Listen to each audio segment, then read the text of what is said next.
Hello, Phil here from Wings of Pegasus and welcome to another analysis video. If you enjoy this video, please give it a thumbs up and subscribe.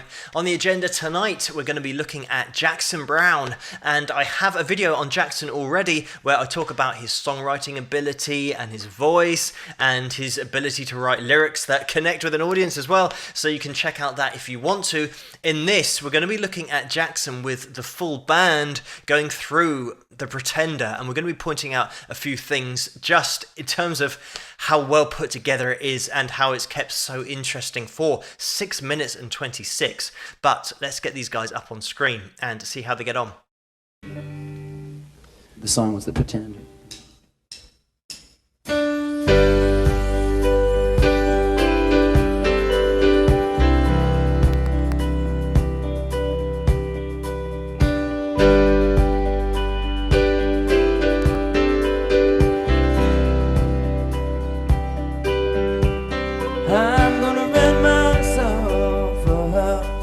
In the shade of the freeway,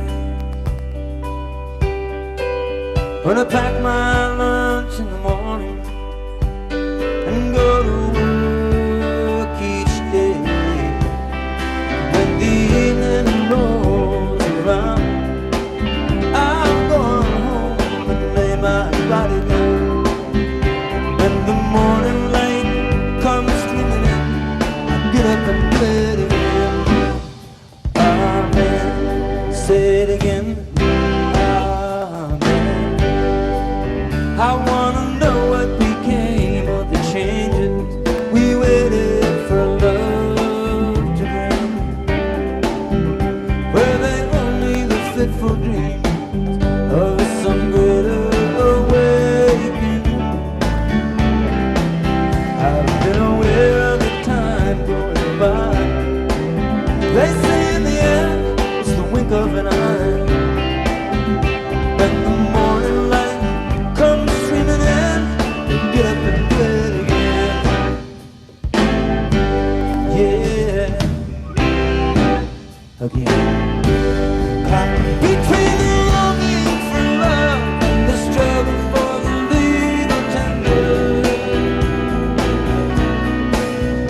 where the sirens sing and the church bells ring and the junk man pounds his fender, while the veterans dream of the fire, fast asleep at the traffic light, and the children's solemnly wait for the ice cream vendor. Out into the cool of the evening strolls the pretender. He knows it all is hopes and dreams begin and end there.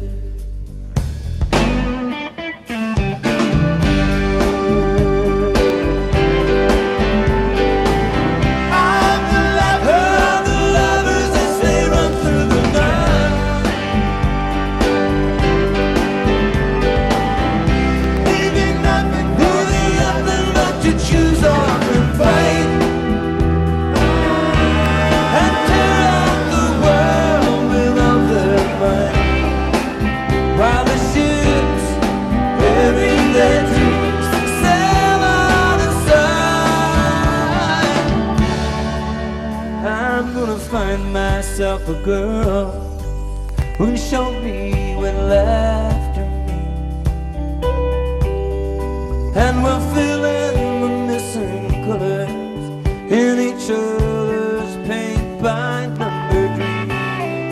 I'm just going to jump in here because we're roughly halfway through. By the way, some songs have already finished by now, so imagine if Jackson just stopped playing. The great thing about the way that this song just flows and the way that it's being performed here, the dynamic changes we've got going on. Of course, Jackson's voice is just great because it just talks to you on that personal level, so you're always invested in the song and the story of the song because of the way that Jackson delivers it. Of course, this isn't one of those tracks that's going to just be 3 or 4 chords that are looped around for 6.5 minutes, because that would be tough to keep interesting. But the beauty about this track is the way that it's been thrown together progression-wise to always be interesting. The fact that we start out really pulled back in terms of that dynamic sound with just those picked guitar and piano and just a hi-hat and a foot pedal on the drum, so really laid back start. And we go into a verse, and then we have another little section that's like an instrumental. It's really tight, but then we get into what sounds like another verse. So you're not really sure where it's going next. And by the time we actually get to the tagline of the track, The Pretender, that's where everything drops out. And this is another really clever way of getting the track and the importance of the track and the subject of the track to stand out. You want the focus to be on that, and how else can you do that than just literally take anything away and you're left with the subject of the song. And the way that the song's been put together in layers that reveal themselves, like I said in the intro, we've just got that really laid back sound. But then when we kick into that second half of the verse, effectively, now drums kick in, and we've now got some fills on the lead guitar that are happening in the background, and it's in the left channel when I'm listening to it. So have a little listen out for that if you can, because that adds so much. It's just another layer that wasn't in there previously. And this is what you'll find with this track, just gradually adding the layers up, which obviously increase the sound, the fullness of the sound, also takes it to another place dynamically. But if you keep on adding in quality elements one by one, it's just going to make it so much more listenable than throwing everything in at once, because then you're just oversaturating the sound. The other thing you'll find as we progress through the track is that the piano becomes more and more involved in terms of starting out just with a few little fills and some chords, but then adding in more and more. And that will tend to be the case with all live performances, is that each instrument starts out quite held back, and then once we start getting towards the chorus, more gets put in terms of putting in fills, throwing in a little bit more choppy rhythm, maybe throwing in a little bit more driving rhythm in there as well as you approach a chorus and get into a chorus. And then as soon as you come out of that chorus into another verse, you drop back to where you were before, so that those vocals can now obviously make it through, because generally in the verse, the singer's not going to be screaming out loud, depending on the genre, of course.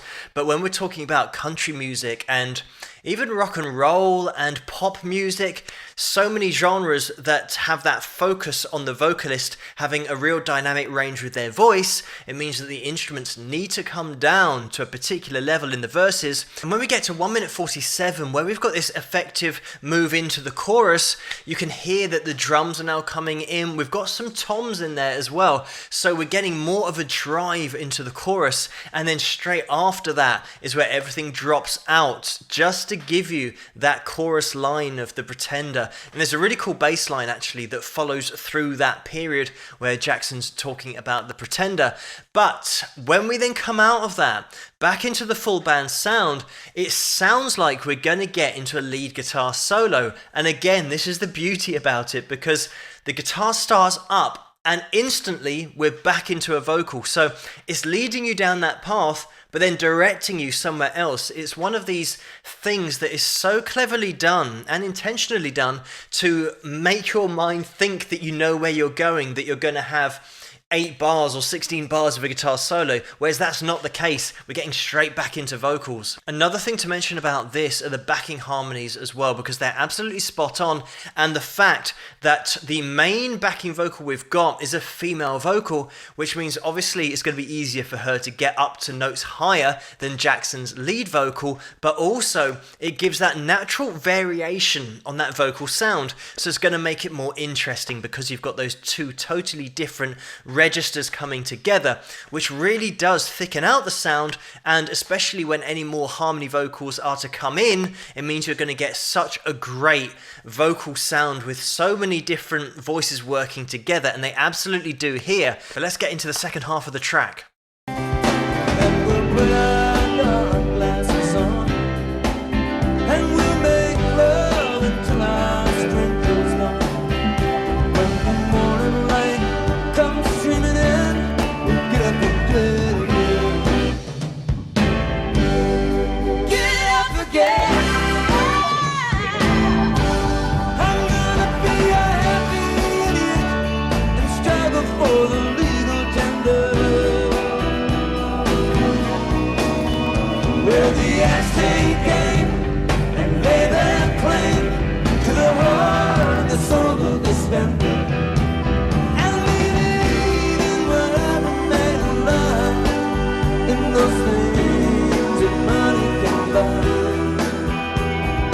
true love could have been a contender. Are you there? Say I pray for the pretender who started out so young and strong, only to surrender. Say I pray, say I pray for the pretender.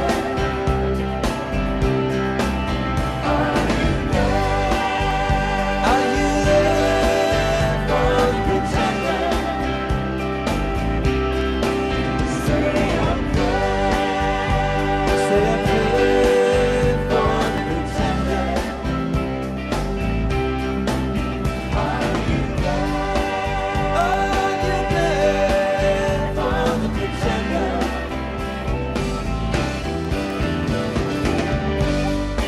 Say a prayer for the pretender.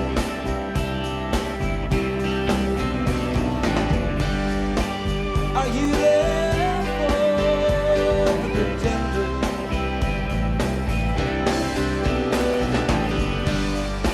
Say a prayer.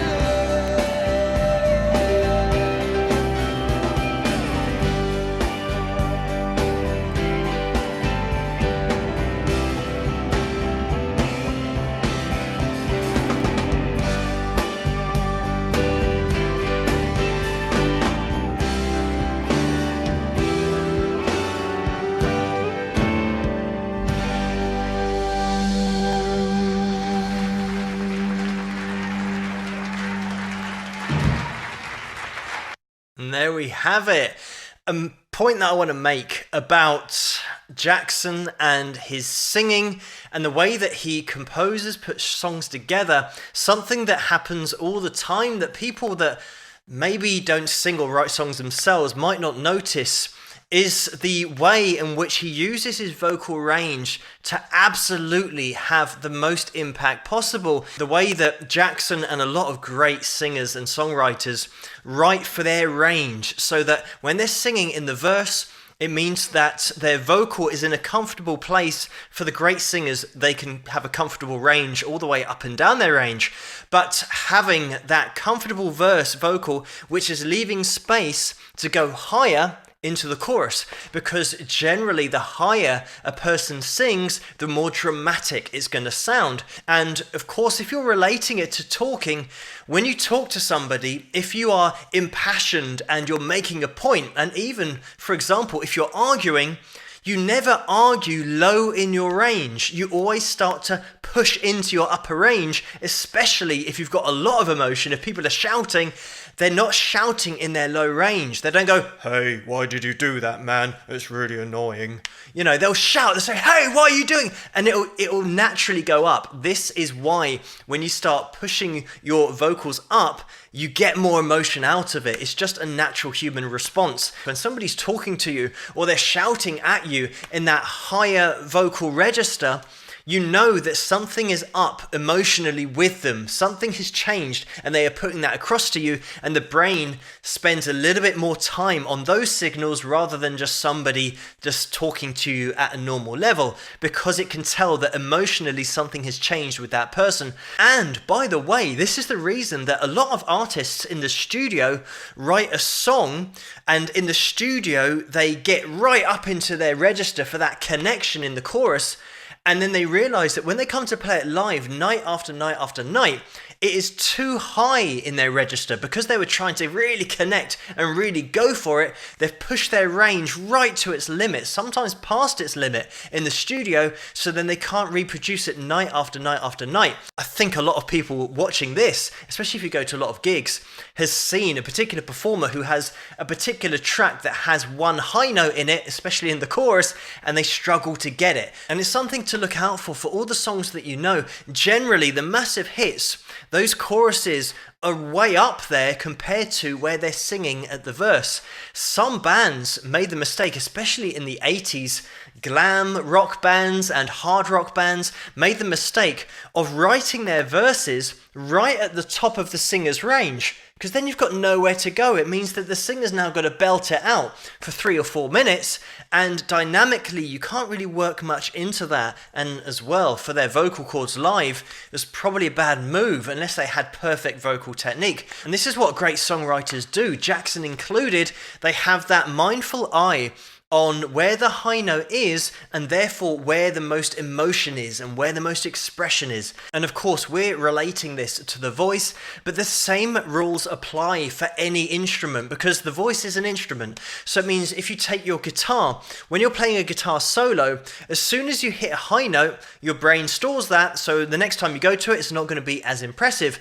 So the greatest guitar players work their solo so that the high notes are just dabbled in now and again, and they gradually get higher and higher and higher until the end of the solo, where they hit that final epic bend, throw in a little bit of vibrato, and that is it. It's just such an impressive solo. Again, this is one of those performances that I could analyze all night, because it is so perfectly put together, so well arranged, and the individual playing of the instrumentalists we've got on the show here is absolutely top notch. And when you add in Jackson as the front man with that lead vocal, just knocks it out of the park, puts it into a different league.